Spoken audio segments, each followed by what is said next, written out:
The Life of Ozzy Osbourne, a tribute to, includes strong language and scenes and descriptions that may be upsetting to some viewers.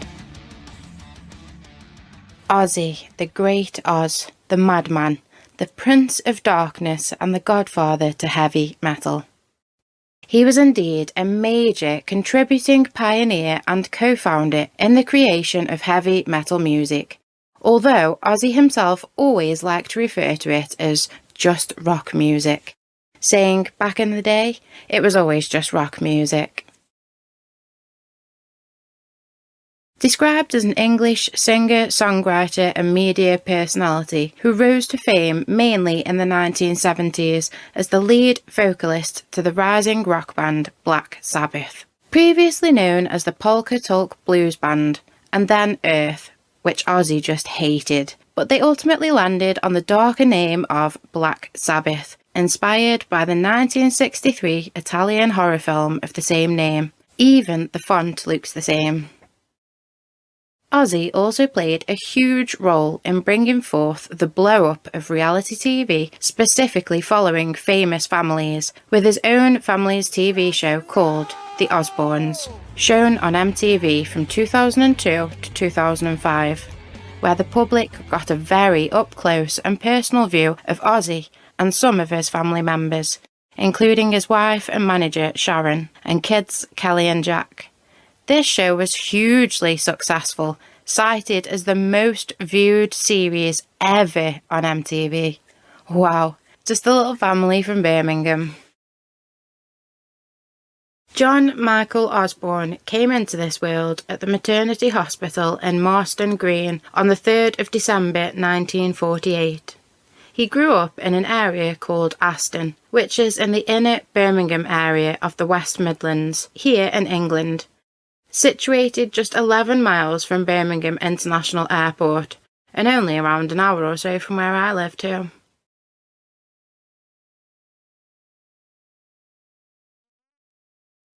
His mother was named Lillian, who was a non-observant Catholic and worked for one of the world's oldest continuously trading automotive brands, Lucas Industries, or Lucas Automotive. His father, named John Thomas Jack Osbourne, worked night shifts as a toolmaker at what was a major British company called General Electric Company, or GEC. I always do that. He had 5 siblings in total, 3 older sisters called Jean, Iris and Gillian, and 2 younger brothers, Paul and Tony. He actually gained the nickname Ozzy when he was in primary school, initially meant as a taunt and form of bullying by other kids at his school. Rather than let it get to him, the future Black Sabbath vocalist and star chose to embrace the name instead. He suffered a lot with dyslexia at school, which made him a target of bullying, bless his soul. I always wanted my parents to be proud of me, so I never did anything worth a shit at school because I'm incredibly dyslexic, and I have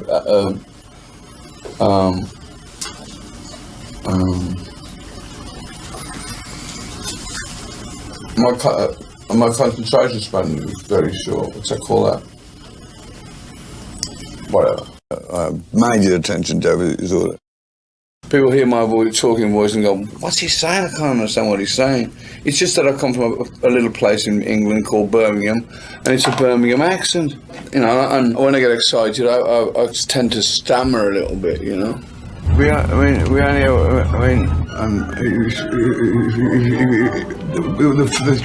just wrecked my brain cells the while. I'm not proud of having a poor education. I'm not proud of being dyslexic and having attention deficit disorder. Can you get me some equal? I'm not proud of being a drug addict, alcoholic. I'm not proud of a lot of things, but I'm a real guy, you know, with real feelings, and I suppose that kind of scares me sometimes, you know. To be Ozzy Osbourne, it could be worse. I could be Sting.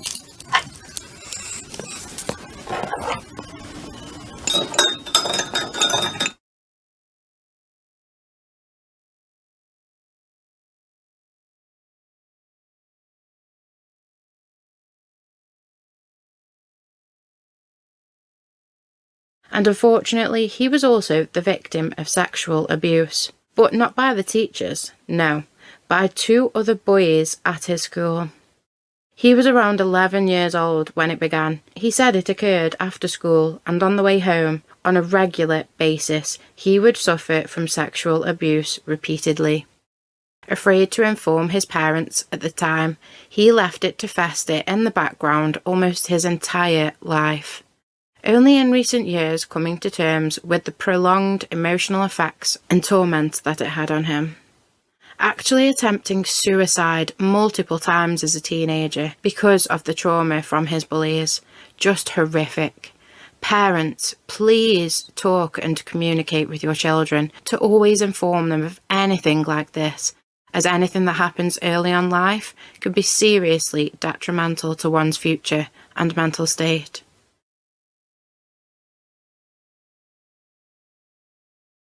Ozzy has always loved to perform from a young age, participating in school plays such as Gilbert and Sullivan's The Mikado. Now, the band that changed everything for young Ozzy was of course the amazing English rock band The Beatles. Formed in Liverpool in 1960, at age 14 he became a huge fan of them, hearing their first hit single.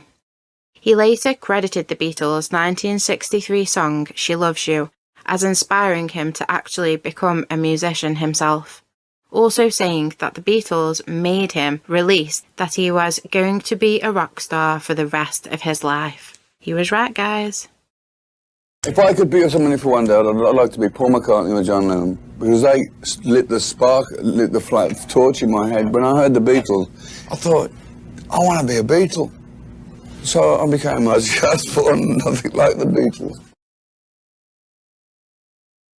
I thought the only way to get out is to get money, because my mother and father would argue a lot over having not much money to go around. And so I thought, I'll either be a bank robber, and then I discovered the Beatles, and I thought, that's it, I'll become one of the Beatles. I wanted to be a Beatle.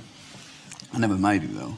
and that's kind of gave me the charge to want to be in music, you know. Yeah. And I had the honour of meeting Paul McCartney and Ringo Starr, and I said to Paul McCartney, I said, you know, I owe my career to you and the rest of the guys. Because when you heard that one song, She Loves. When I heard She Loves You, I was off, and I used to collect everything with the Beatles. He left the Prince Albert School of Birmingham at age 15, where he went on to do various jobs and trades, like a construction site labourer and apprentice toolmaker, like his dad. Also, he was a trainee plumber, a car factory horn tuner, and of all things, then randomly, a slaughterhouse worker. He got himself into a bit of trouble around age 17, where he was convicted of stealing from a clothes shop and was unable to pay his fine. To teach the young man a lesson, his father, John Thomas, just straight up refused to pay it off. Fair enough, man's gotta learn. As a result, Ozzy would spend 6 weeks in Winson Green Prison, a Category B prison in the Birmingham area. He had a total of more than 15 tattoos, the first of which were the letters OZZY, or for my American viewers, OZZY, across the knuckles of his left hand. Very unconventionally, the madman decided to create this himself when he was a teenager, using a fucking sewing needle and pencil lead. Oh my god, that makes me feel sick. A hint of some of the future crazy antics to come. Ozzy was a long-time fan of the comedy troupe Monty Python, and in a 2010 interview with US Weekly, he stated that my favourite movie is Monty Python's Life of Brian, a 1979 British biblical comedy written by Monty Python themselves. In total, and for some a total shock, Ozzy actually had 6 children altogether. 3 were from his first marriage, and the others were of course Sharon Osbourne's children. It was back in the year of 1971 when the page boy haircut and the tragic short bobs were all the rage, when Ozzy met his first wife, Thelma Riley. Back when she worked at a Birmingham nightclub, the Rum Runner, on Broad Street. It was quite a whirlwind romance, and they were married later the same year. Ozzy would go on to adopt her then 5-year-old son from her previous marriage, who has pretty much stayed out of the public eye his entire life. Born in 1966, making him 59 now, right? Apparently, he has worked as an actor, a theatrical actor, I believe, and as a member of the Everyman Company, which is a media group cinema company based in London, England. He is committed to promoting drama to young people and has always been very passionate about theatre, so his career has mainly been built on the performance. Ozzy's first blood-born child was Louis. He arrived in this world in the year of 1975. He did make a few appearances on their reality show, but stayed mainly out of the public eye. He has made his career in being a producer and DJ, spanning 18 years on the underground music scene, classed as an international DJ and music producer. He's played on 6 continents across the globe and gained major success as a label owner and broadcaster too, starting his working life at a record shop in Birmingham. Ozzy's next born was his first daughter, called Jessica Sunshine Osbourne. No, it isn't. Jessica Starshine Osbourne. I did it again. See, I'm sure I'm dyslexic. She entered the world on November the 22nd of 1979 in Grimsby, England. Jessica has managed to also stay very out of the public eye, whilst also being right in it. She made a career in acting, directing and producing. He made some talented kids, eh guys? She displayed and demonstrated her exceptional versatility and creativity in her various roles, and showcasing talents in a wide range of genres.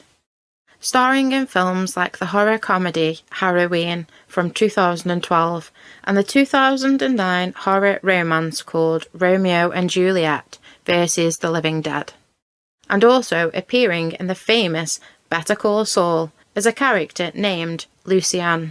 Better Call Saul's pretty popular.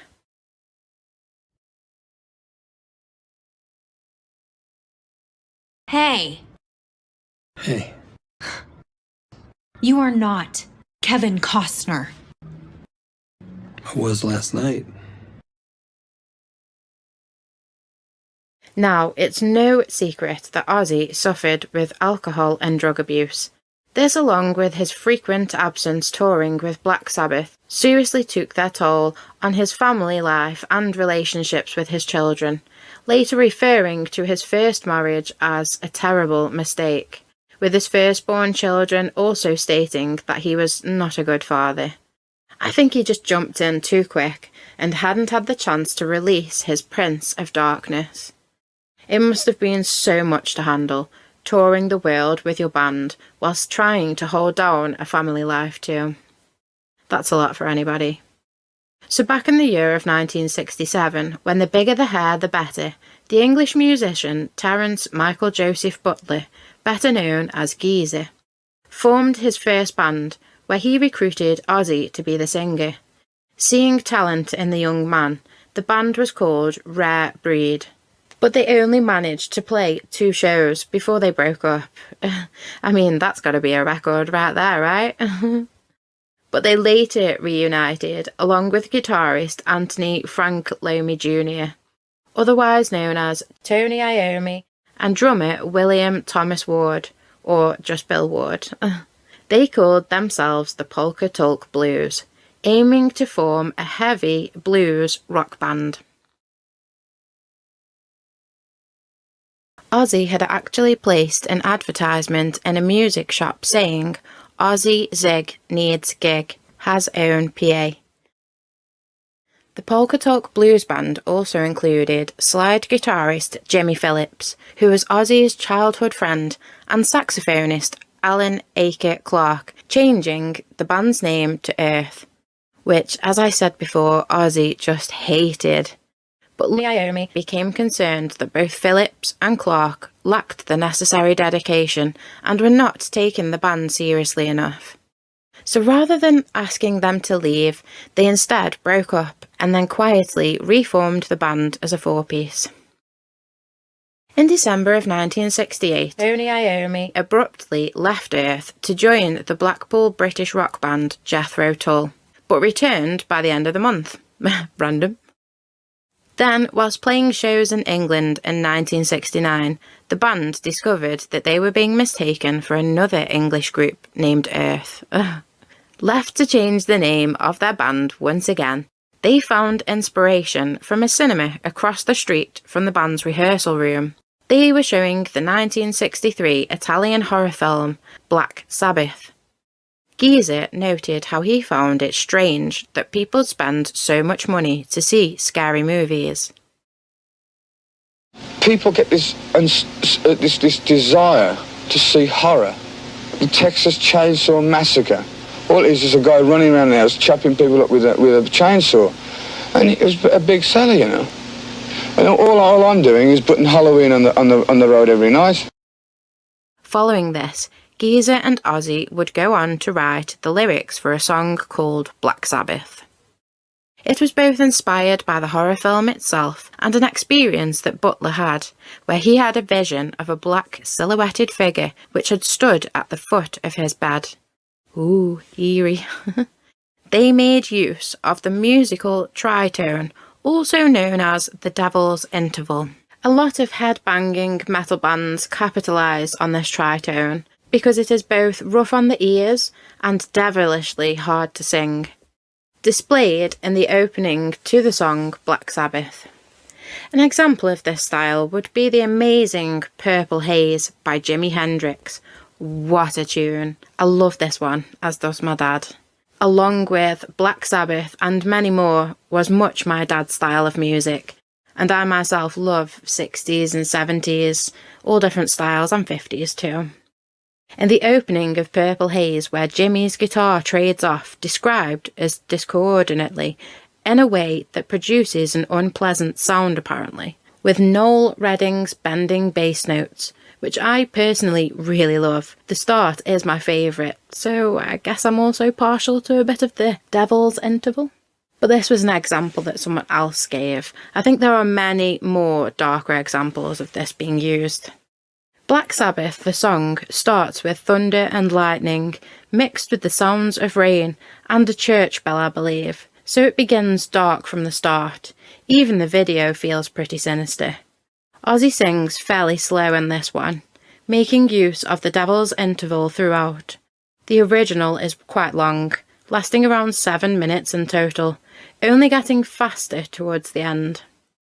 The song's ominous sound and darker lyrics push the band ultimately into a darker direction, which really worked for them. This type of music being in stark contrast to the popular flower power, folk and hippie music of the 60s. A total different vibe that so many people were just ready and waiting for, including my pops. And in August of 1969, the band officially changed their name to Black Sabbath, and made the decision to focus on writing similar material in an attempt to create the musical equivalent to horror films. The band's first show under their new darker name of Black Sabbath took place on the 30th of August in 1969 in a place called Workington, a coastal town of Cumbria, England, and was signed to Philips Record, a record label, in November of '69, recording their first single called Evil Woman, a cover of the song by the band Crow, which was an American blues rock band, at Trident Studios. It was released 9th of January 1970, but Evil Woman failed to chart, and the band were given just 2 days more studio time. But they pulled it out of the bag, and on 11th of November 1969, recording a 4-song session for John Peel's Top Gear radio show, broadcast on BBC Radio 1. This gave them their first exposure to a UK-wide audience. They released their debut album called Black Sabbath on Friday the 13th, 1970. I bet that was supposed to be ominous too. It reached number 8 in the UK album chart. Then, following its US and Canadian release in May of 1970, it reached number 23 on the Billboard 200, where it remained for over a year. The album is generally accepted as the first heavy metal album. My pops would have been around 17 at the time of its release, and he loved it so much that he personally saved up a week's wages from his delivering paper rounds, of which he had 2 rounds, all so he could purchase the ultimate, pretty much first ever heavy metal rock album. Bless my dad. He's a legend with great taste in music. Love you, Pops. It received a lot of criticism, though, from certain folk, mainly of the Christian faith, connecting it to the work of demons and devils.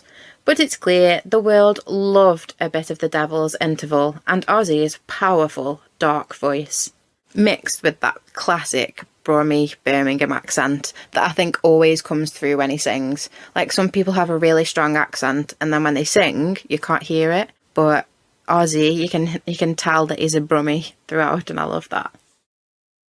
Here in John Peel's interview with Black Sabbath in 1970, he asked the band about this sort of demon devil bullshit.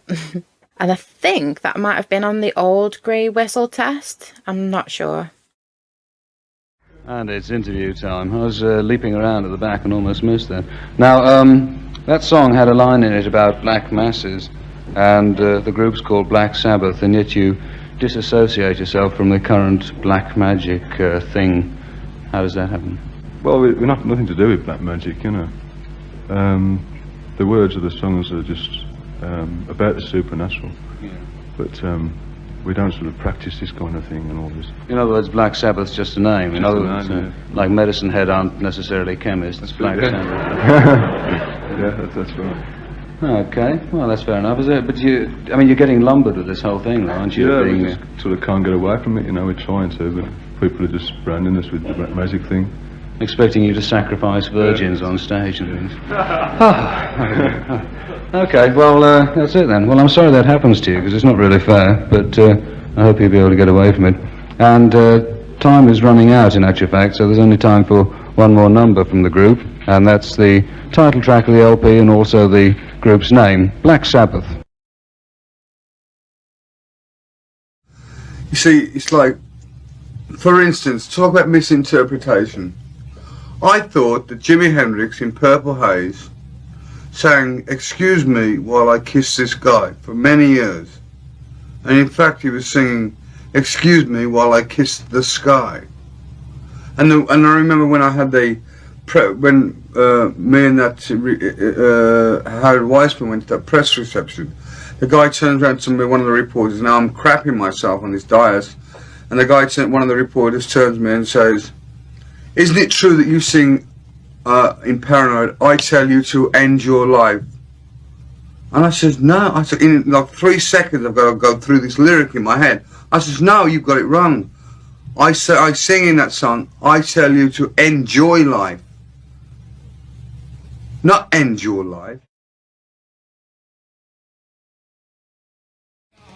If people only knew how we wrote that song.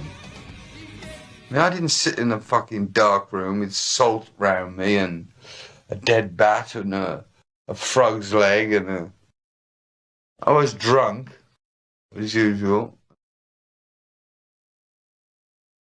Their second single, Iron Man, is brilliant. I really like this one.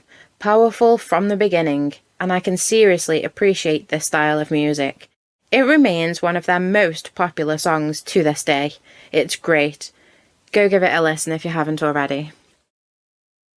Built around Tony Iommi's guitar riffs, Geezer's lyrics, Bill Ward's dark tempo drum beats, and topped off with Ozzy's eerie vocals, their debut album and second, Paranoid, were both commercially successful and gained considerable radio airplay.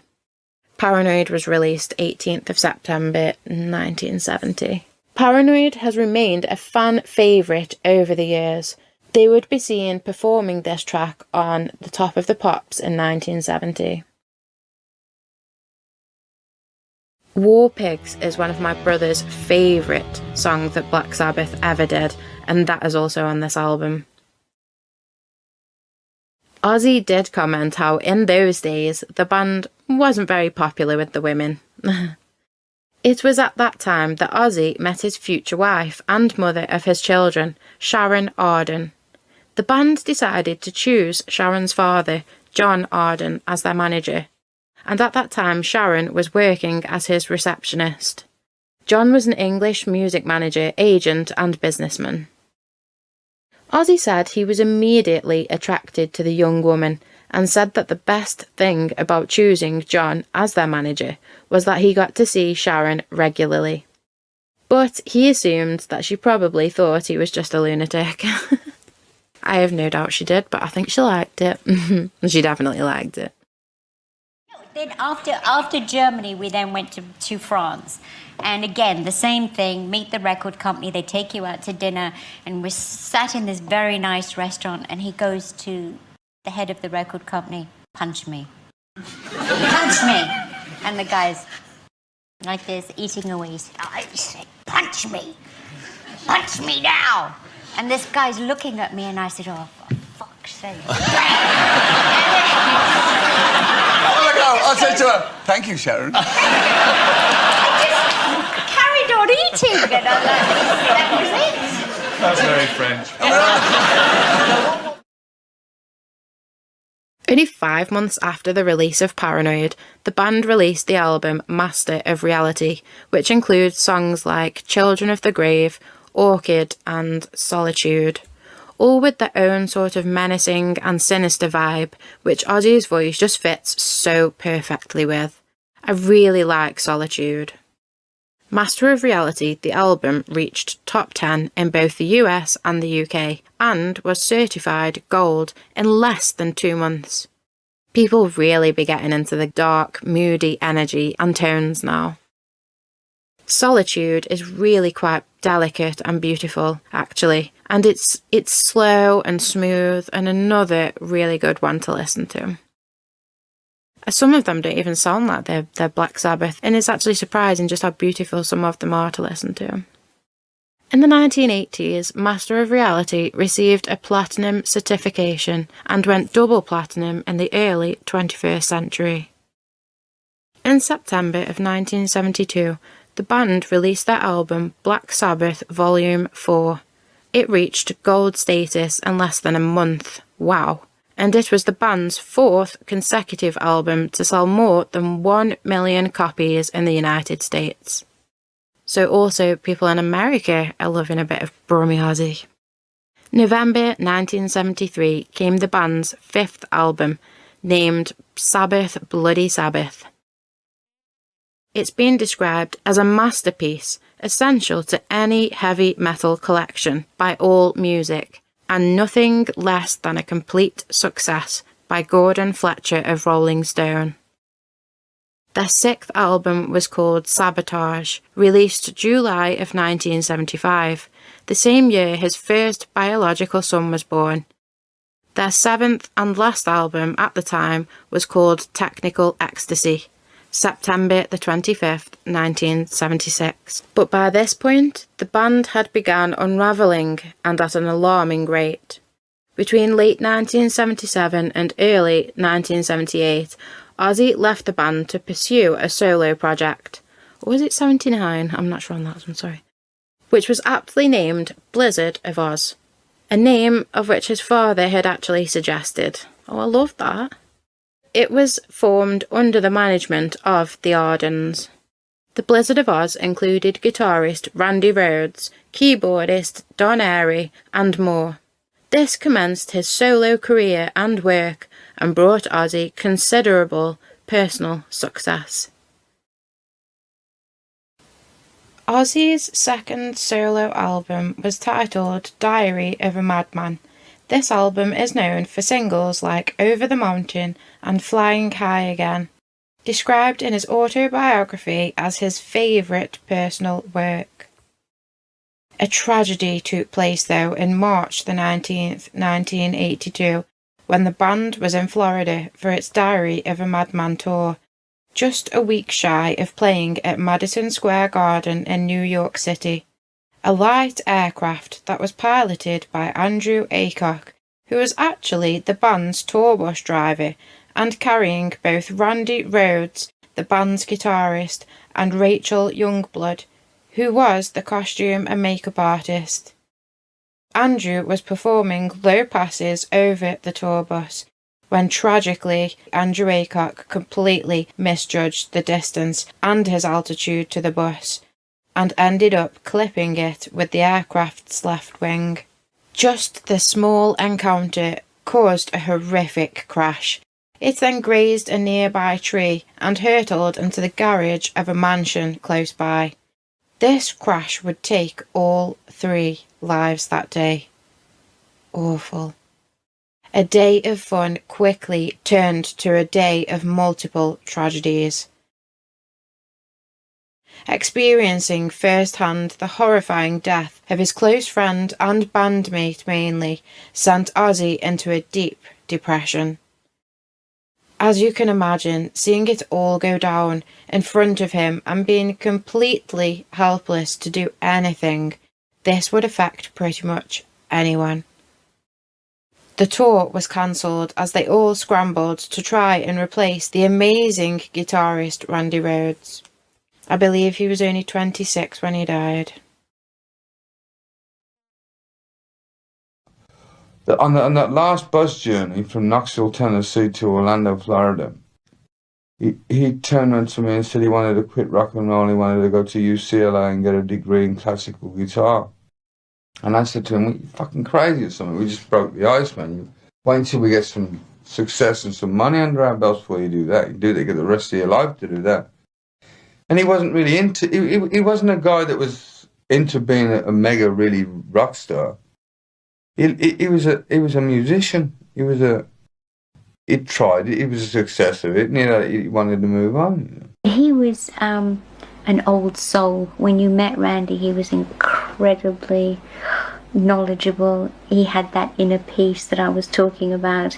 He had a strength with him that a mature man would have.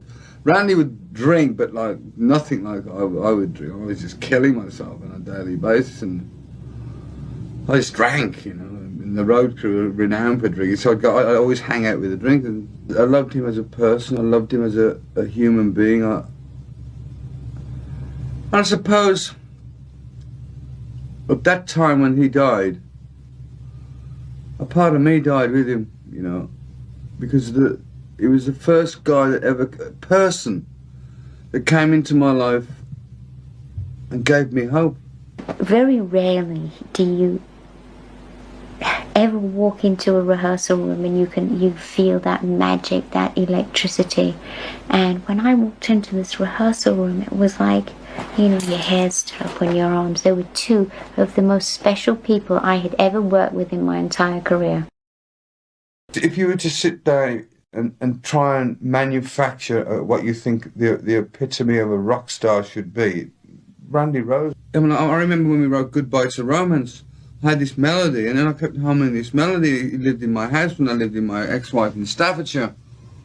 And he said, "What's this song, a melody?" I said, "It's a melody of it." He said, "Well, sit down, we'll write it, So hum it to me, and he got the chords on the guitar, and we wrote Goodbye to Romance. Then Bob Daisley came along, he put the bass on, and we worked it all out.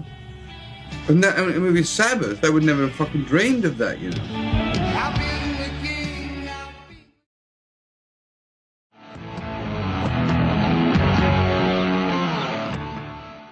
The tour resumed on the 1st of April 1982. Honestly, there is so much to pack into the life of Ozzy Osbourne that I want to include as much as possible, but not bore any of you and go on for days. Ozzy struggled with depression and the loss of his good friend, but did manage to push himself to keep creating music. And in 1982, he appeared as lead vocalist on the Was Not Was pop dance track called Shake Your Head, Let's Go to Bed. It reached number 4 on the UK singles chart. In 1983, Jack E. Lee, an American musician, joined Ozzy to record Bark at the Moon. The album included many people, such as American heavy metal and hard rock drummer Tommy Aldridge and former Rainbow keyboard player Don Airey. The album's title track's video was actually partially filmed at a Holloway sanitarium outside of London. It became a fan favourite, and within just a few weeks, the album became certified gold. It's even sold 3 million copies in the United States alone. Wow. 1986 saw Ozzy's fourth studio album, called The Ultimate Sin, released on the 2nd of January 1986 with bassist Phil Soussan and drummer Randy Castillo. At the time of its release, The Ultimate Sin was Ozzy's highest charting studio album. It was awarded platinum status soon after its release, and double platinum on the 26th of October 1994. In 1987, Ozzy commemorated the 5th anniversary of Randy Rhoads' death with Tribute. In honour of Randy, it included a collection of live recordings from 1981. Ozzy then came across American musician Zachary Philip Wilde, or Zach, who seemed to be perhaps the best replacement of Rhoads thus far. Together they recorded Ozzy's 5th solo album, No Rest for the Wicked. Now I genuinely cannot mention everything, you guys, but it's clear that apart from Black Sabbath, the band, Ozzy Osbourne proved he could also be successful in his solo ventures. His success continued into the early 90s with the release of the 6th album, No More Tears, featuring his power ballad, Mama, I'm Coming Home. The album got much radio airtime and on MTV too. Ozzy was awarded a 1994 Grammy for the track I Don't Want to Change the World for Best Metal Performance. America loved a bit of our Brummy Ozzy. A live album released 28th of June 1993, intended to be his last solo album, actually went platinum 4 times over. Amazing. Ozzy expressed his fatigue though with touring, but did release the 7th studio album, Osmosis, which again was hugely successful with its audience. He also resumed touring, and Geezer Butler even returned, but then left again. In 2001, Ozzy released his 8th studio album and work after 6 years had passed, called Down to Earth. This is a favourite of my dad's, and he really likes the song Dreamer. Followed by a live album in 2002. Down to Earth featured the top 10 single, Dreamer. In 2002, Ozzy had the absolute honour of being invited to the Golden Jubilee of Queen Elizabeth II, where he performed the Black Sabbath anthem, Paranoid. This was at the Party at the Palace concert in the grounds of the stunning Buckingham Palace. On the 8th of December 2003, Ozzy suffered an accident on his quad bike. He was rushed to hospital after he'd broken his collarbone, 8 ribs and a neck vertebra. Oh shit.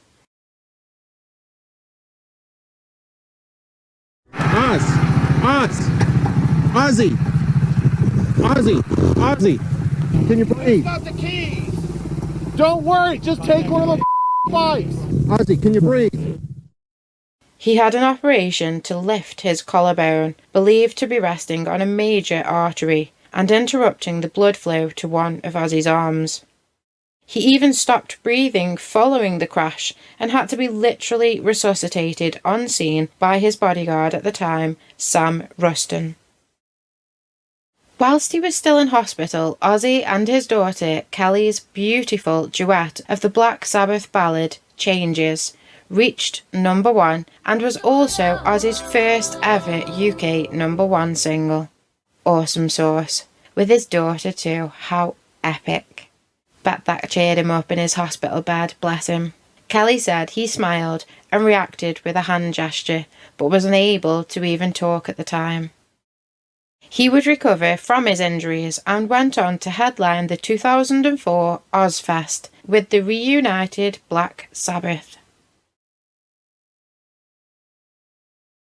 Ozzy achieved a lot during his solo career days, so much to actually mention, but I also kind of bypassed the births of his children with Sharon, so just to mention a little about them now.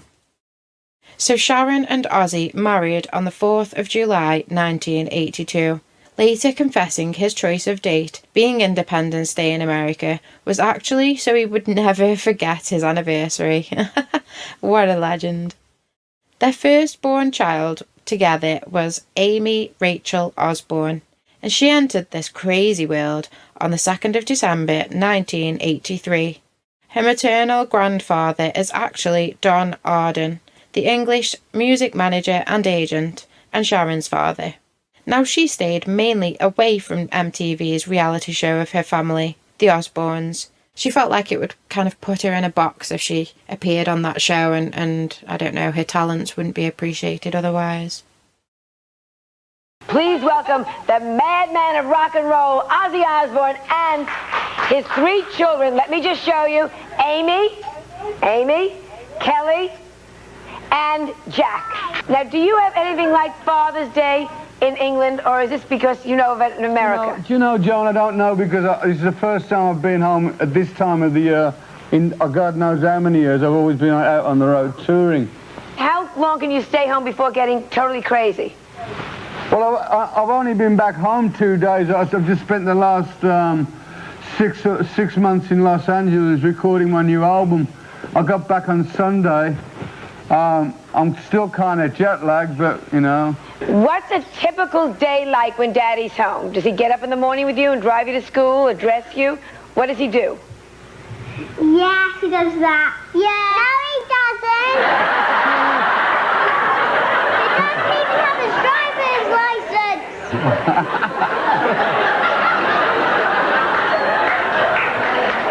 You're giving me a bad image, man. You have such a wild reputation, you know, you yourself, that a lot of parents are censoring your music for their children, right? Do you censor any music for your children? Do you say to them, I think you're too young to see this or too young to see that? What I do, if I think something's too unhealthy for my children, I stop it. I mean, I wouldn't let my kids stay up and watch Friday the 13th or Nightmare on Elm Street, you know, they've already seen it anyway, you know. If you weren't you, would you let them see your concerts? They come to my concerts. I can't understand why people can't accept the fact that I'm an artist entertainer and it's like a clown, a guy that works in a circus. Do you see him walking around the street with his red nose and his makeup on? I'm just an entertainer. It's what I do for a living, and I enjoy what I do for a living, and it's great, you know. Long live rock and roll, you know. How long do you want to still do it? Forever? Well, as long as I've got breath in my lungs, and as long as I've got people that want to hear my music, I'll continue. What about music? What kind of music do you like? Amy, what's your favorite music? Your dad's music? Yeah, the dad's music's the best. Okay. And what? And what after Dad's music? What about after Daddy? Who do you like to listen to? I like to listen to Madonna, things like that. All right. Madonna. What do you want to be when you grow up? Have you thought about it? No, not recently. Amy, do you get teased because your dad wears makeup on stage? Do you get teased at school about what I do? Yeah, I do a lot. A lot? And it really upsets me because I'm a really lucky girl of what I've got and things that I get. Yes, you are. Yes, you are. And you have a very nice daddy, and we like him very, very much in America. She is in fact an actress too, like her other siblings, starring in Emily Bronte's MTV modern-day adaptation of Wuthering Heights, also providing the voiceover work for animation movies like 2014's Postman Pat. She also followed in her talented siblings' and father's path of music, recording and releasing her own materials. But opposite to her dad's music, she worked with synth pop instead. Along next came Kelly Lee Osbourne, born on the 27th of October 1984 in London, England. Kelly grew up travelling with her father on tour, living in more than 20 homes across the UK and the US.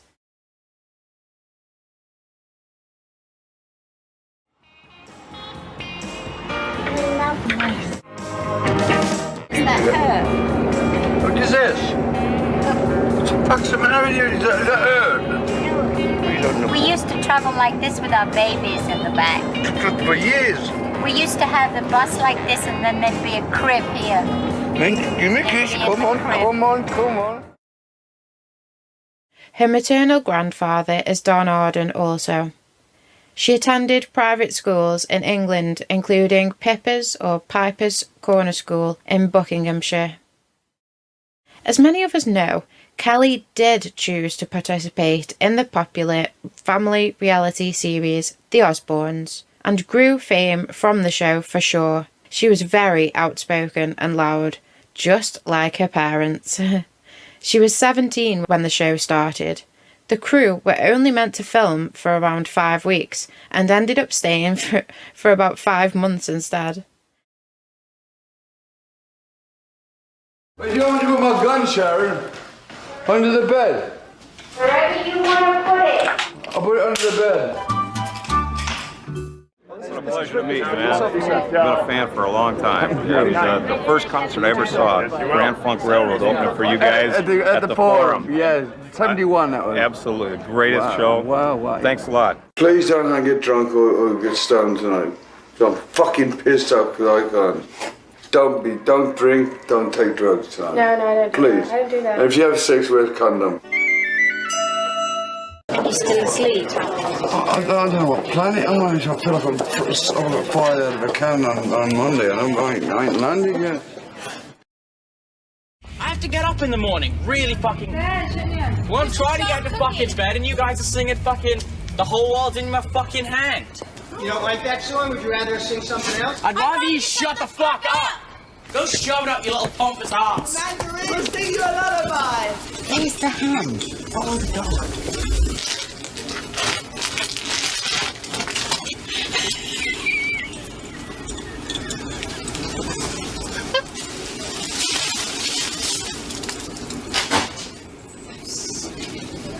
They were making fun of Dad. They said you were a crazy whore. Yeah, they're right with that one. Come on. The door. I think it's the cops. We something about throwing an object or something. Was that happening? What was going on with that?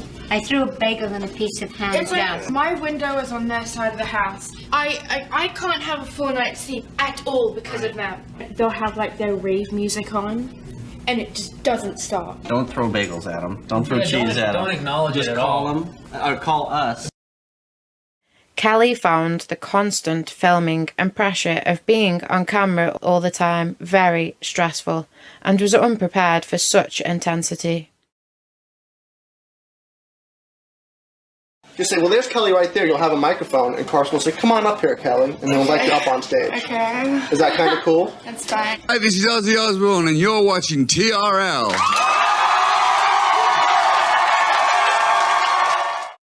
The show was filmed in California, United States, where the family had a residence for several decades. Kelly would release her own fashion line in 2004 called Stiletto Killers, a rock-inspired clothing line. She too followed in Ozzy's footsteps in becoming a singer-songwriter herself. So much talent in one family man. Her debut album was Shut Up, released in 2002. Her second album is called Sleeping in Nothing. She would act as well. In 2004, she was in the Life As We Know It, an American TV drama series. she would too suffer with substance abuse, admitting to addiction to painkillers and entering a rehab centre on the 2nd of April 2004. She would enter various others in the following years, suffering relapses. She did go on to better herself and her life, and modelled for a catwalk show in spring of 2006. She acted and provided voiceovers for movies like her older sister Amy. She co-hosted the I'm a Celebrity, Get Me Out of Here Now.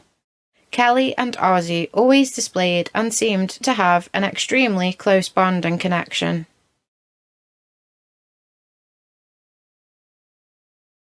I'm really nervous. Oh, don't be silly. Because I know me, I'd probably go up there and trip and then land on my face or something. Don't worry, it's live. No, I know. So, the F word? I know I can't say fuck, I have to behave myself. You can't say what? Terrible, isn't it, by the way, children speak these days? But I learned from you, Dad, it's alright. Alright, I need you to learn from the best, baby.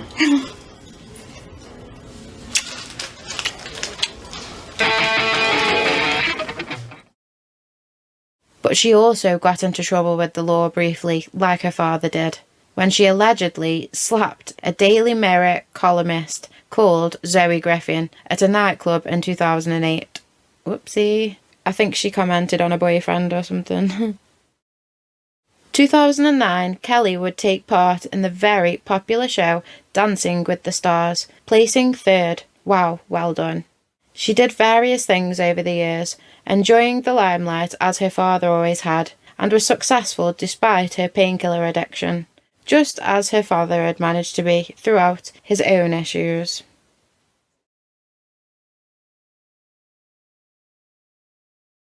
Next came Jack Joseph Osbourne on the 8th of November 1985 in London.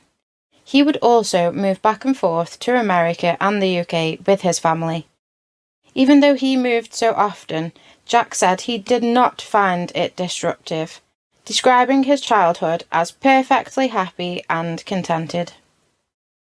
His school life was affected, though, due to the fact he suffered from dyslexia like his dad had, from just age 8, and ADHD by the age of 10, which Ozzy also believed he always had, but wasn't diagnosed, as pretty much no one was back in those days. He too was talented, just like his family, and at just 14 he was offered an internship at Virgin Records, a British record label.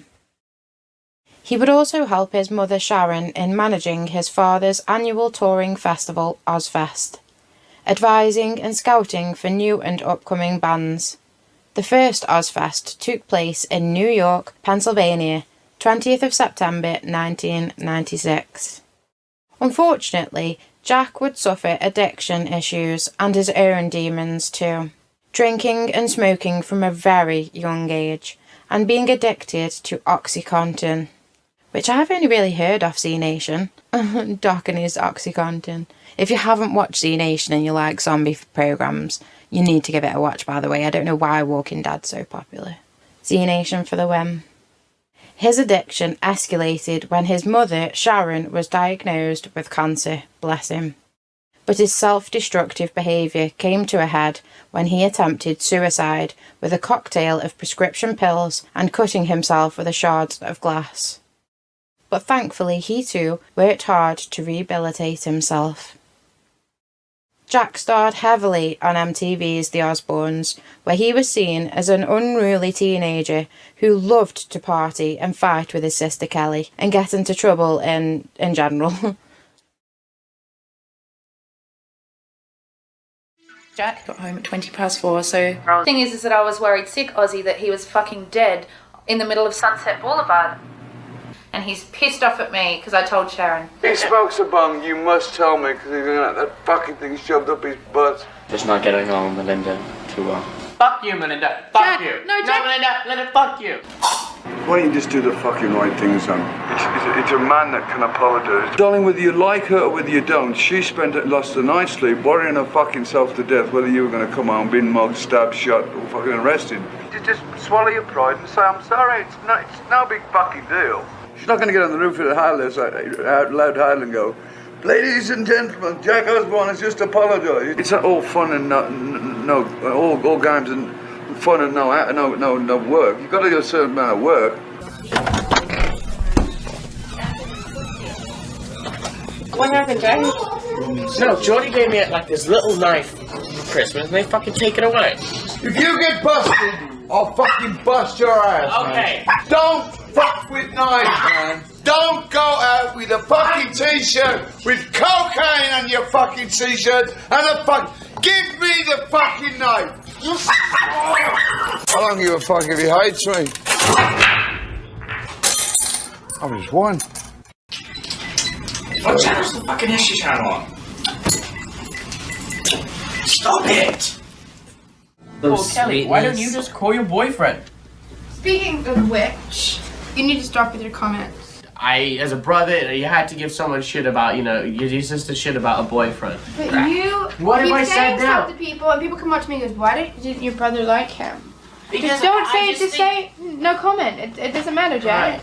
It Don't just- say anything at all if you don't have anything nice to say. He fucking proposed to you, the fucking scumbag. Fucking scumbag. Scumbag! He did not propose to me. Then what's that little thing? What's that ring on that Such a- finger? This What's Jack, that? Mom gave that's you right, this she ring, did. you fucking idiot. That's right, and you're probably gonna go to like Kmart and get you one of those rings out of the machine. You're so superficial. It's disgusting. Superficial's a good thing, right? No. You're right. It's just Kelly. Is it impossible for her to talk normal now? Hi, Jack. How's your arm? What was that from? Kelly bit me. Jeez. Keep That's her mouth a fucking shut. nasty bite, Shane. When you pause it out, put some more of that cream on and it'll get the bruise. It's really good stuff. It smells like toothpaste. It is. He would appear on season 6 of Dawson's Creek, among other things like the Olsen Twins movie A New York Minute and his own show Jack Osbourne, Adrenaline Junkie. Jack would pose semi-naked in 2005 for Cosmopolitan to raise money for testicular cancer and took part in Sport Relief. He again, very talented, did many of his own ventures, including when he made and produced a documentary about his father titled God Bless Ozzy Osbourne, premiering in April of 2011, and worked for Fuse News between 2013 and 14. He starred alongside his father for the History Channel in the US worldwide buddy travelogue series, Ozzy and Jack's World Detour, and was on 2013 Dancing with the Stars, so basically, all of Ozzy's family is talented. Even his wife Sharon, who has been Ozzy's manager throughout a huge part of his career and success, never allowing him to quit when life got rough.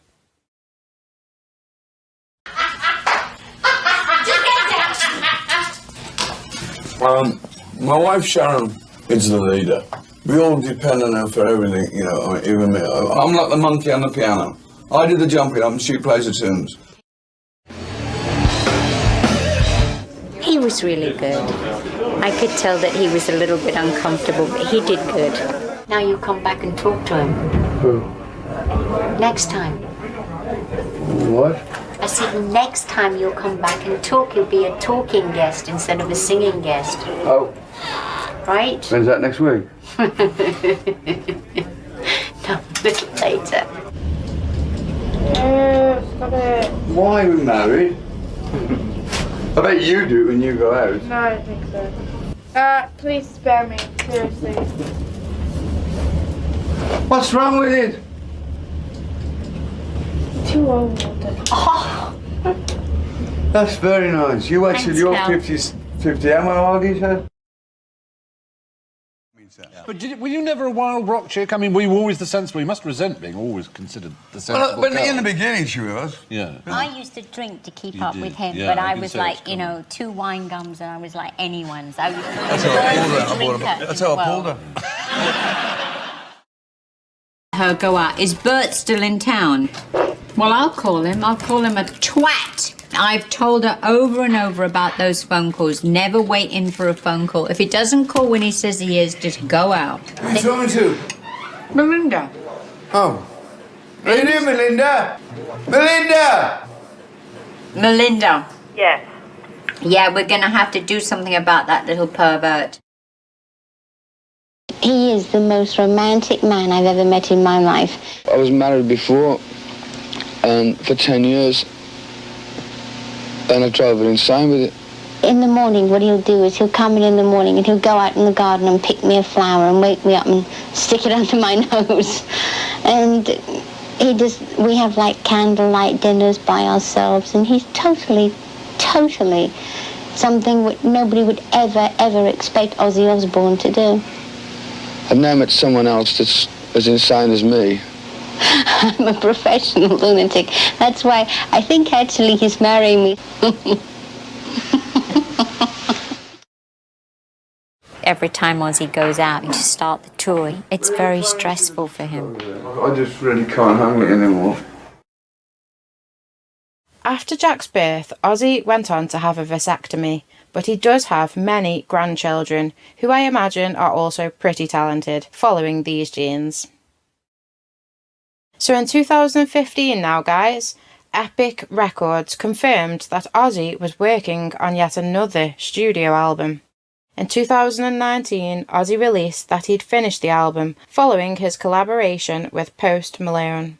Take What You Want. It featured at number 8 on the Billboard Hot 100. This was also Ozzy's first US top 10 single in 30 years. Now, over to some of Ozzy's controversial and at times just utterly gobsmacking antics. He adopted the name Prince of Darkness to keep to this darker persona and music style, and portrayed himself as Madman of Rock. This in turn drew a lot of attention from religious groups like Christians. Many accused Ozzy and Black Sabbath as being a devil worshipper, and even accused them of promoting Satanism. I'm sorry, I've just got to laugh a little here. They just were not prepared for heavy metal rock music and didn't understand it, if you ask me, that is. Ozzy wholeheartedly, fully denied any of these claims. Now, a lot of people remember Ozzy for disturbingly biting the head off a bat on stage. But before the bat incident were the doves. Back in 1981, after signing his first solo record deal, Ozzy, totally out of nowhere, bit the head off a dove. What the fuck? This was even during a meeting with CBS Records executives in Los Angeles. He initially planned to release the doves in the air as a sign of peace, but due to his heavy intoxication, he instead chose to bite its fucking head off. What the hell, you guys? Don't do hardcore drugs. It wasn't over. He then spat the head out, and with the blood now dripping from his face, he was escorted out by security, and on his way, repeated the same actions on another of his peace doves. Oh my god, no one said the doves themselves needed security. God damn.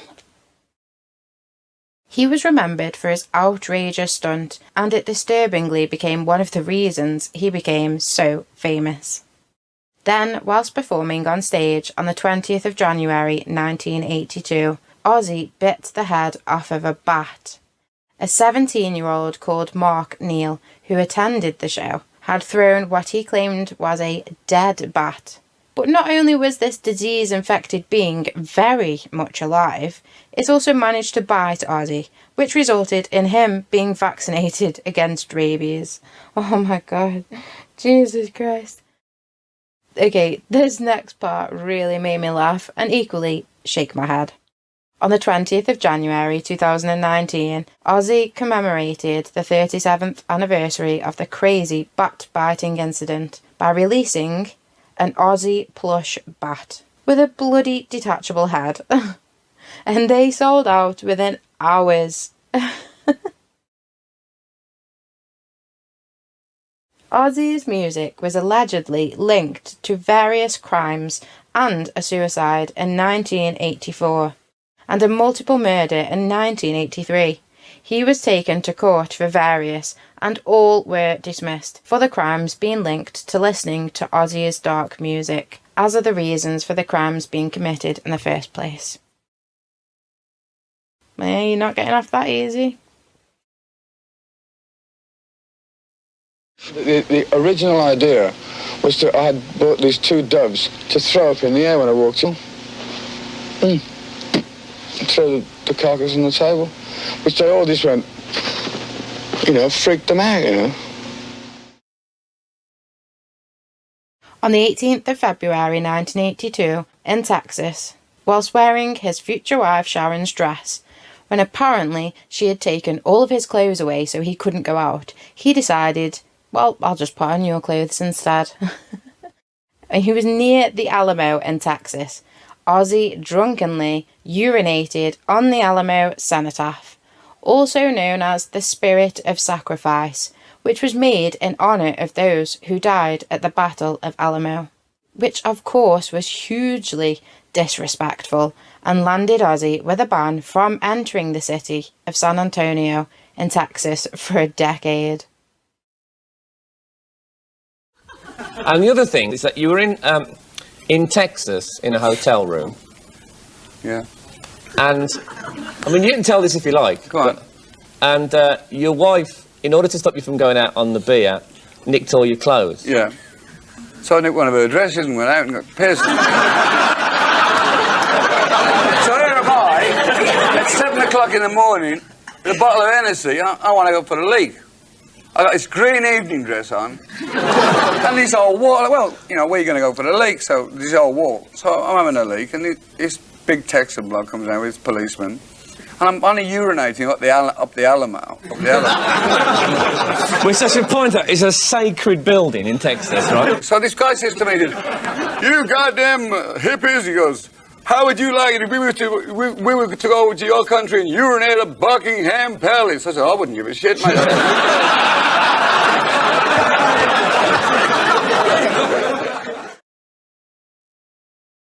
This part's really disturbing, you guys, so warning. But this is a stark reminder to never become heavily addicted to alcohol and hard drugs. To skip this and avoid this next part, go to about this time. Ozzy would shockingly admit that back in the 1980s, during an apparent drug-fueled rampage, he went on to shoot 17 of his own pet cats. Like, what the hell? That is awful, isn't it? Oh my god. Like, how much drugs and alcohol have you got to have in your system to pick a gun up and shoot 17 of your own pets? No words. But despite his drunken and drug-fueled antics, he actually had a really sweet side and heart too. The side that mainly his beloved wife got to enjoy over all the years they were together.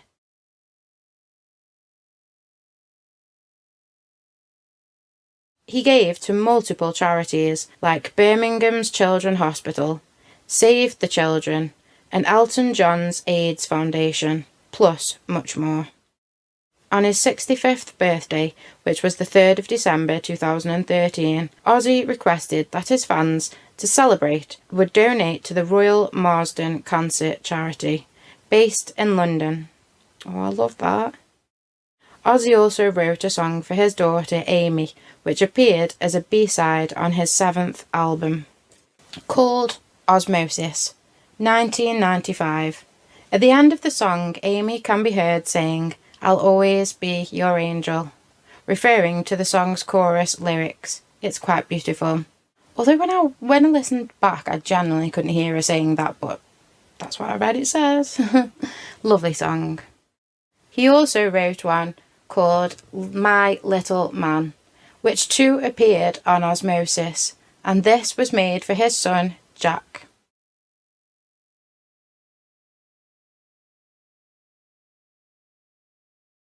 Ozzy preferred to stay away from religious talk, stating, "I never talk religion. I don't understand organised religion.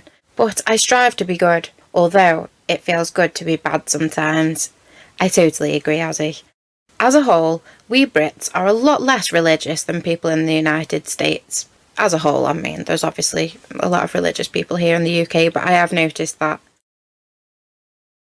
Ozzy said that at one of his gigs, he had Christians who were protesting because of his music. You know, the ones who believe that he worships the devil or whatever. I'm sorry, but that just says more about them and their religious beliefs than any of Ozzy's songs, personally. Well, he hilariously decided to grab a broomstick with "Have a nice day" stapled to it and physically joined the protesters. He said they didn't even know I was there. Oh, that's just brilliant. Go on, Oz. He has stated, though, that he is Christian and was christened so. He would attend Sunday school, but just didn't take much interest in it. But he believed in God, just that you don't have to go to church to believe in God. And I once again agree. Ozzy was a member of the Church of England and would also pray before each show. Ozzy has always been very upfront, honest, and indeed opinionated, as he portrayed on his MTV reality family show. He was critical of Donald Trump in his response to the COVID-19 pandemic. Ozzy said that Trump is acting like a fool. If I was running for president of the United States, I would try and find out a little about politics, as the fucking guy you've got in there now doesn't know much about it. I remember when he was advising people to inject themselves with bleach or Dettol or something. Dear Lord.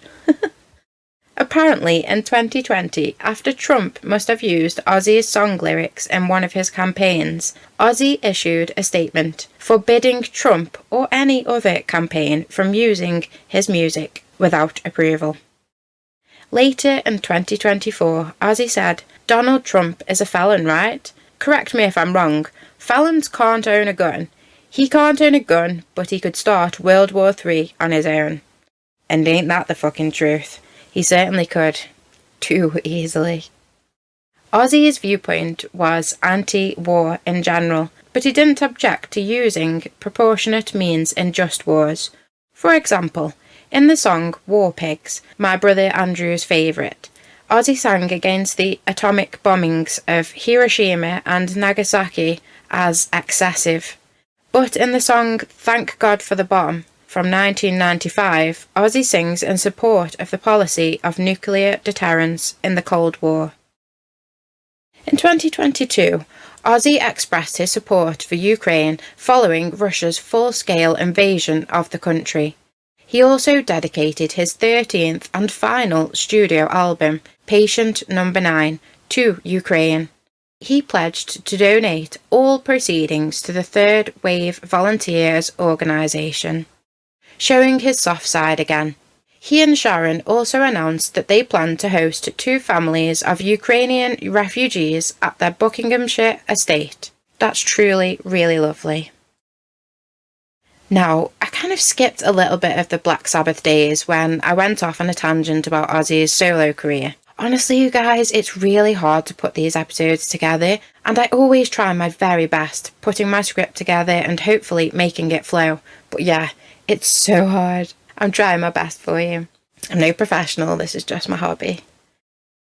But I'm going to take you way back now for a hot minute, to the late 70s, when at the request of other bandmates, Ozzy rejoined Black Sabbath, where the band went on to spend 5 months at Sound Interchange Studios in Toronto, Canada, where they wrote and recorded their 8th album together, Never Say Die. Sounds like a Bond film. But Tony Iommi stated it took quite a long time. We were getting really drugged out, doing a lot of dope. We'd go down to the sessions and have to pack up because we were too stoned. Ozzy stated to Sounds, a UK pop and rock music newspaper in 1978, "I get high, I get fucked up. What the hell's wrong with getting fucked up? There must be something wrong with the system if so many people have to get fucked up. I never take dope or anything before I go on stage. I'll smoke a joint or whatever afterwards." I have to agree again. I know for a fact some of the best music ever written and recorded were influenced by either smoking the good old bud or other drugs and alcohol. Plus, we know of so many artists who have suffered substance abuse and even died from it, like the very talented Amy Winehouse and the legend Jimi Hendrix. Tony Iommi commented that although all of the bandmates consumed alcohol and took illicit substances, it was in fact Ozzy who had the unhealthiest lifestyle of them all. But he did add that despite this, Ozzy was still typically the one left standing at the end, when everyone else was out for the count. Such a British term, that, out for the count. When Ozzy was originally fired from Black Sabbath, he went on to spend the next 3 months locked in his hotel room with just his alcohol and vast amounts of illicit substances.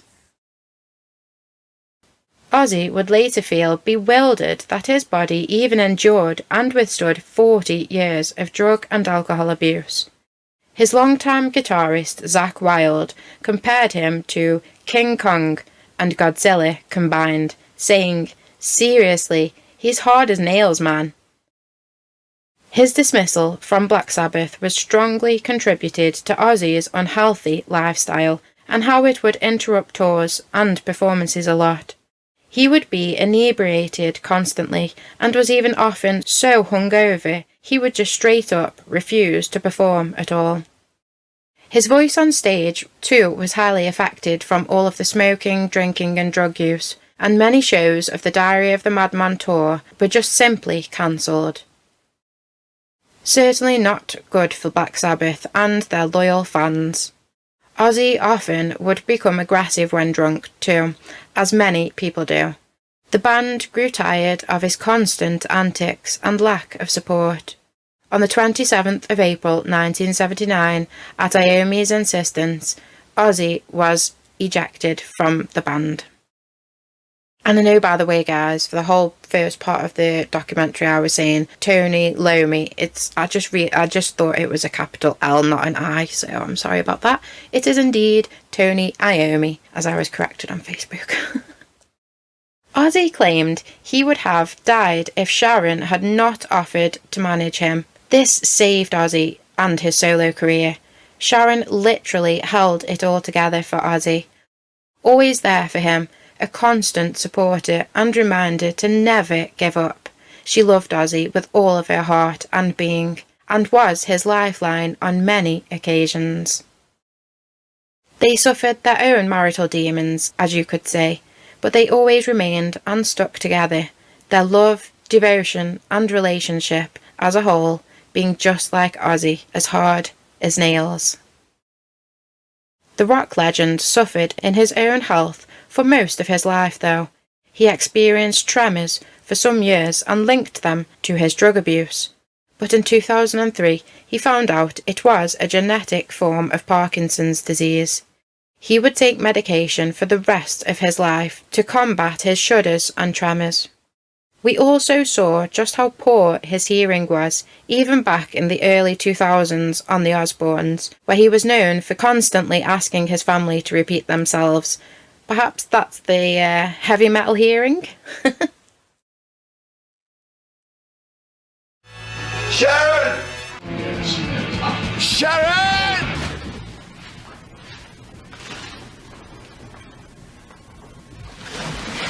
Dad, I hate Jack. What do you say? What do you say about him? I hate Jack. Oh, don't be stupid. You know how Jack wants to be like Mr. Music Man and like be in the music. Do you know when Jack wants? You know how Jack wants to be in the music business and like do what Mum does eventually someday. Yes, I'm with you. You going shopping? Yeah. Daddy, come and say goodbye. Recording 6 months without seeing the children?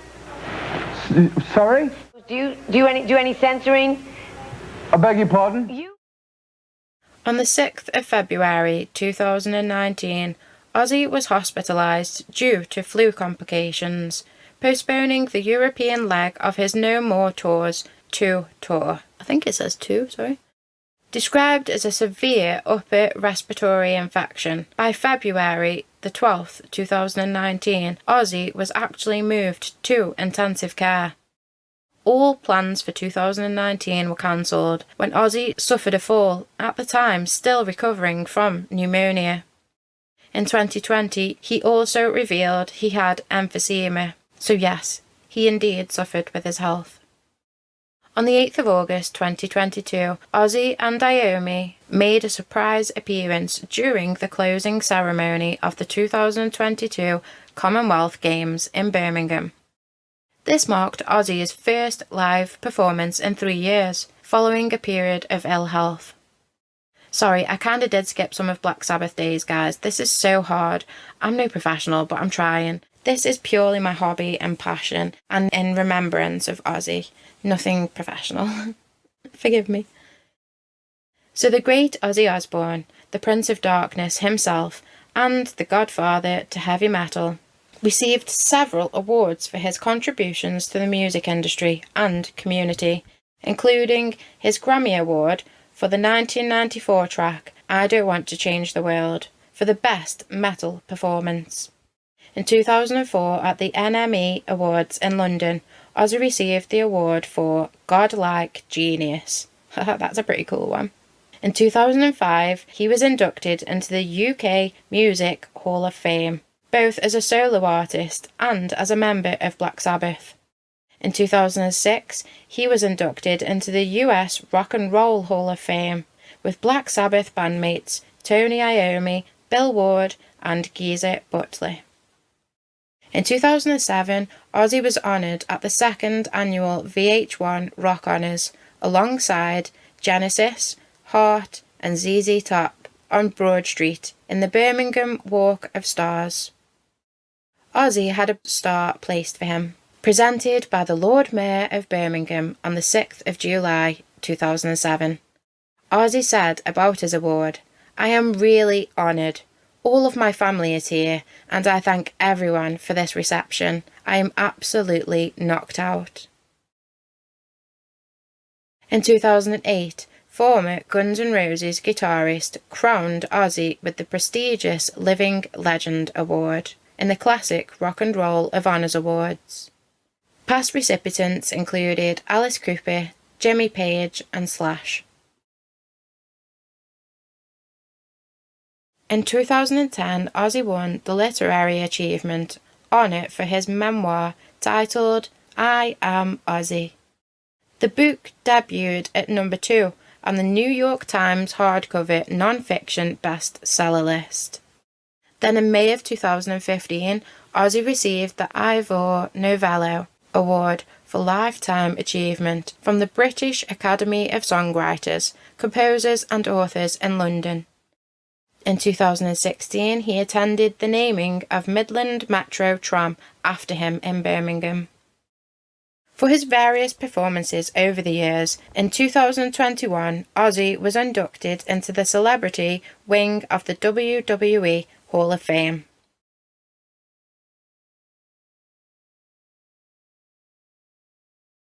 In 2024, Ozzy was inducted into the Rock and Roll Hall of Fame for his solo career, and on the 30th of June 2025, 1 week before their farewell Back to the Beginning concert, both Ozzy and all of the original bandmates of Black Sabbath were each made free men of the city of Birmingham, a true honour to bestow. So my dad, my lovely pops, who was around the same age as Ozzy, when Ozzy became famous, early 20s, my dad would have been around 17, exploring the new world of heavy metal rock. He pretty much instantly loved it, and both Black Sabbath work and his own solo stuff. He quoted to me Ozzy's 8th studio album called Down to Earth as being probably his favourite. This was released 16th of October 2001, and includes hit songs like Gets Me Through. I like that one. My pops explained this song as Ozzy basically saying, I don't worship demons or devils. It's a persona I enjoy and that works. Defo worth a listen to, you guys. With lyrics, I'm not the kind of person you think I am. I'm not the Antichrist or the Iron Man. And the one my dad specifically mentioned on this album and that he always really liked is called Dreamer, a much slower tempo and calmer vibe. My dad's like me and enjoys a whole wide range of music, but he's a big softie at heart and really likes the emotional songs too, like this one. Ozzy once again showing his versatility and adaptability to change from heavy metal rock to slower ballads and still achieve greatness and success for decades. Through all of Ozzy and Black Sabbath's music history, instead of singing about love, peace, and psychedelic experiences, they focused more on war, like in War Pigs and Hand of Doom with Death, than topics such as insanity and drug abuse with Paranoid and Fairies Wear Boots. My tummy will not stop rumbling. I'm very sorry if you hear that, guys. I've not really eaten properly for about 2 weeks now, so... And then things like environmental destruction and dystopia with Children of the Grave and Electric Funeral. These topics faced the darker realities of life and also made many people relate to the music in all different ways. Ozzy has a kind of haunting yet raw and emotional voice, which suited some of the unsettling themes to their songs perfectly. His delivery, melodic but also eerie, often floating above the heavy instruments, also worked incredibly well with many of Geezer Butler's lyrics, which displayed his fascinations with horror, philosophy and more subjects. And against Tony Iommi's guitar tuning and playing style, usually consisting of Tony tuning his guitar down around 3 semitones or more, making the tone heavier, sludgier and more ominous, was a match made in heaven. Black Sabbath and Ozzy Osbourne's farewell charity concert, called Back to the Beginning, Mama, I'm Coming Home, was announced by Sharon Osbourne on the 5th of February 2025. I think she might have been with Tony Iommi as well, or someone else. The name Back to the Beginning refers to the band's formation in Aston. Ozzy insisted to, in his words, give back to the place where I was born. Bless him. It was a week before the show that the 4 original band members were named Freemen of the City of Birmingham. To coincide with the event, the Birmingham Museum and Art Gallery launched its Ozzy Osbourne Working Class Hero exhibition, where many of his awards, memorabilia and photographs were proudly displayed for thousands of dear fans to admire and enjoy close up. A mural depicting the band and Ozzy was painted by artist Mr. Murals outside of Birmingham New Street railway station and is absolutely awesome. This guy has some mad painting skills and talent. I would love to see him work in person, and I really want to go and visit this too. On the 29th of June 2025, the band personally visited the phenomenal artwork and signed it too. An honour for Mr. Mural. His son Jack hosted the premiere cinema screening of The 9 Lives of Ozzy Osbourne at Millennial Point on the eve of the concert. Tom Morello served as the musical director for the concert. He stated his intention was to make it the greatest heavy metal show ever.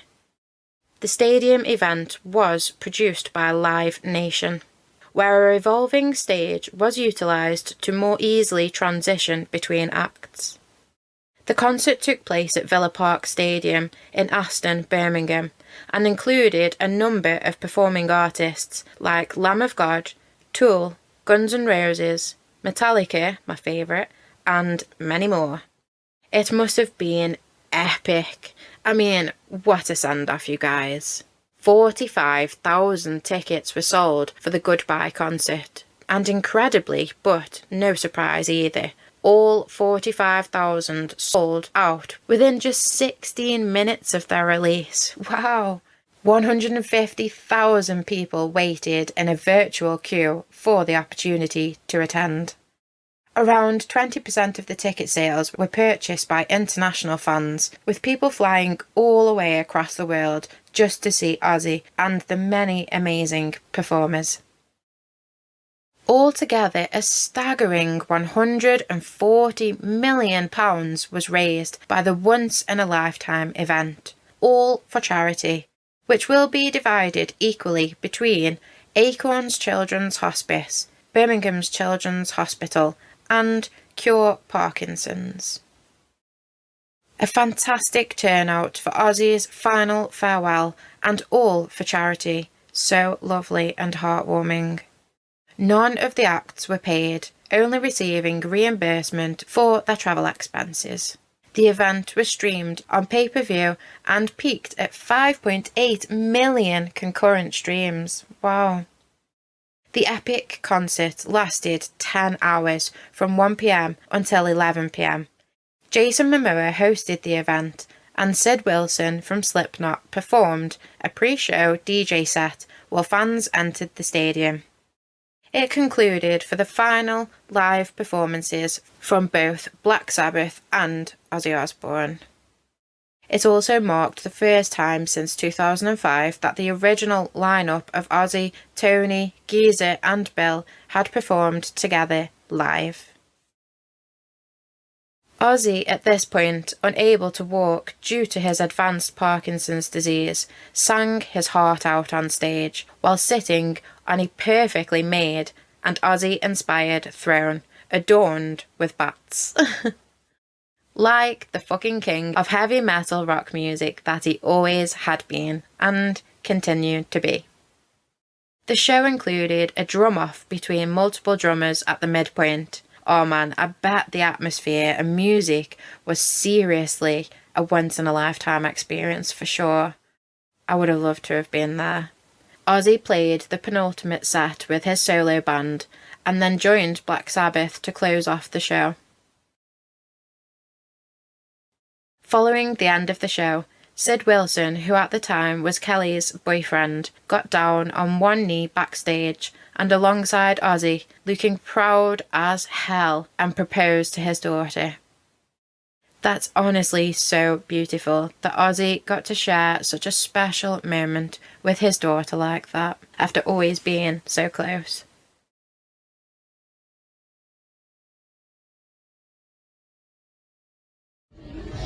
Kelly, you know I love you more than anything in the world. Fuck up, you're not married my daughter.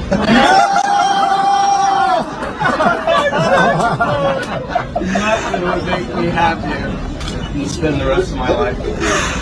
In front of your family and all of our friends. Kelly, will you marry me? Wow.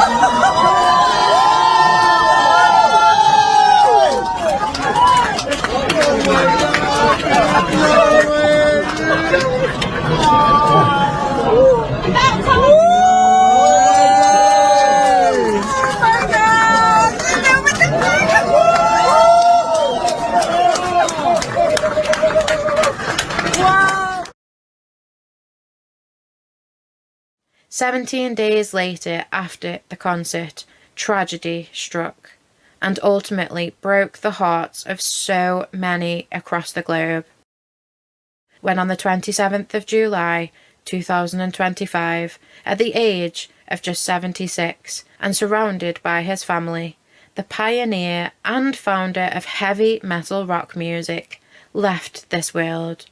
The Prince of Darkness passed on to a better place, leaving so many legacies behind. His primary cause of death was ruled as acute myocardial infarction, basically a heart attack. Also coronary artery disease and Parkinson's disease with autonomic dysfunction listed as factors. Many public figures and musicians shared tributes to Ozzy, such as Elton John, who referred to him as a dear friend, a huge trailblazer who secured his place in the pantheon of rock gods, a true legend. Beautiful words there. Proper English tea.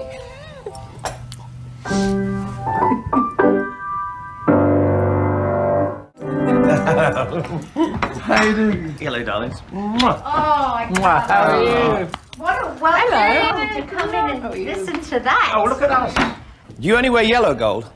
You don't wear white gold. Yeah. Good. You can have this. I'll give it No. to you. No. No. Oh, yes. Oh, no. Please no. don't. Please, No. Sorry. David, put him on it. Oh, God. Then that's your shopping trip present. Hang on. Oh, God. You shouldn't. I feel so bad. Don't be so stupid, you silly old bastard. No, that's incredible. It's yours, my love. Thank you so much. It's unbelievable. I feel so embarrassed. It's too much, Joe. Did you see what else I just gave Daddy? No. Oh, wow. That's awesome. On the 30th of July 2025, Ozzy's funeral cortege left Villa Park, passing his child home and proceeded to Broad Street, which had been closed off for traffic, stopping at the Black Sabbath Bridge, where Ozzy's family and loved ones viewed the many flowers and messages left by heartbroken fans. They also met with the Lord Mayor. The cortege then passed by the awesome Black Sabbath mural and then the Crown, a former pub which had been called the birthplace of heavy metal, and where Black Sabbath played their first concert. Tens of thousands of people attended to watch the cortege pass by and give their final farewells. The same day, the band of the Coldstream Guards, one of the oldest and best-known bands in the British Army, performed a truly beautiful rendition of Paranoid. And honestly, this broke me. I did get shivers and shed some tears watching this for sure.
How beautifully epic was that then? A private and more intimate funeral for Ozzy's family and close friends was held the following day. Ozzy had wishes to be buried at his family's Grade 2 listed house, a private family estate in Buckinghamshire called Welder's House, and his wishes were followed through. Now, I'm unsure how true this next part is, you guys, but it was reported that Ozzy made the decision to come off certain medication before his final performance so he could be completely lucid and right there with his thousands and thousands of fans. And if this is true, my gosh, that is so completely admirable. This man, this legend, would rather he sat through hours and hours of pain but be totally aware of everything and to be able to connect with his passionate audience than to be medicated and in less pain and discomfort but unable to put on the performance of his lifetime, his final farewell. What a guy. Now that's fucking heavy metal right there. Respect.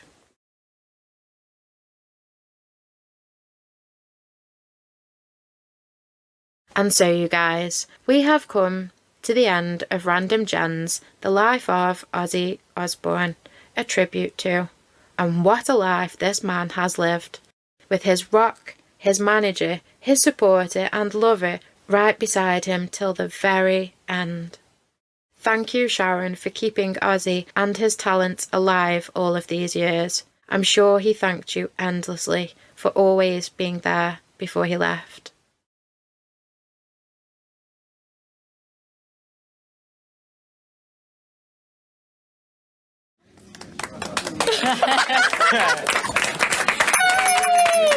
What? How'd you get here? Oh, we've been hiding from you all day. Are you really? Where's the babies?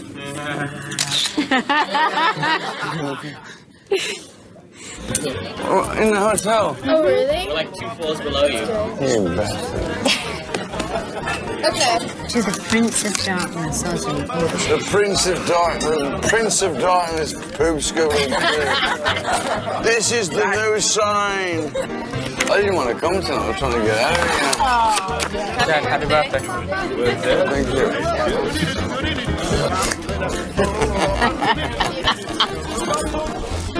I love you. Happy birthday to you. Happy birthday to you. Happy birthday, dear Ozzy.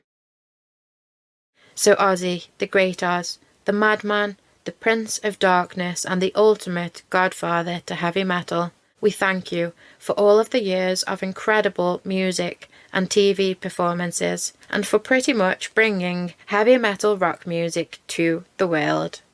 You may have left us in body, but your legacies, your memory, and you shall live on forever through your music and memories. Thank you, Ozzy Osbourne. May you rest in heavy metal heaven.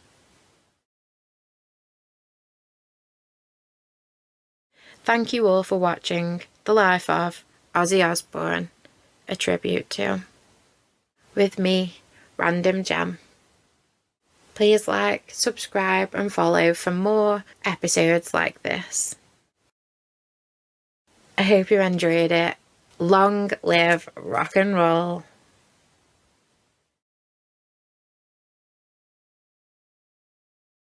I can't understand why people can't accept the fact that I'm an artist entertainer and it's like a clown. Do you see him walking around the street with his red nose and his makeup on? I'm just an entertainer and I enjoy what I do for a living and it's great, you know. Long live rock and roll, you know. Sharon! Come on, Sharon. I'm fucking Ozzy. I'm the Prince of fucking Darkness. I love you more than life itself. You're all fucking mad. No, fuck off.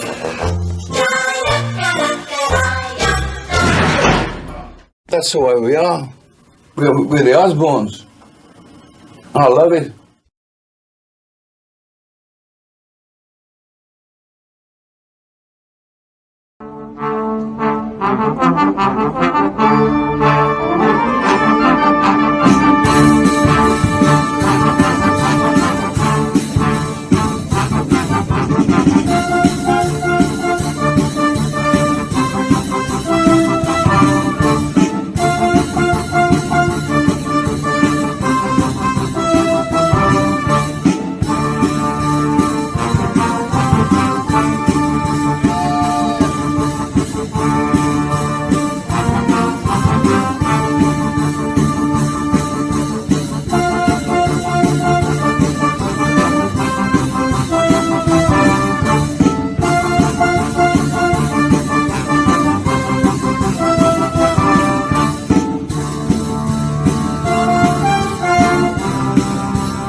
Long live rock and roll, you know.